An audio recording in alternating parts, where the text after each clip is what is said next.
mengimplementasikan aturan dari pemerintah PM12 dan KP348 mengenai aturan tarif.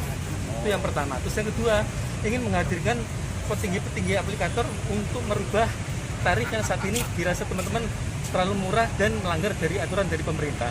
Terus yang ketiga adalah menghapus dari biaya-biaya yang dibebankan oleh aplikator, biaya tambahan pada mitra maupun pada customer.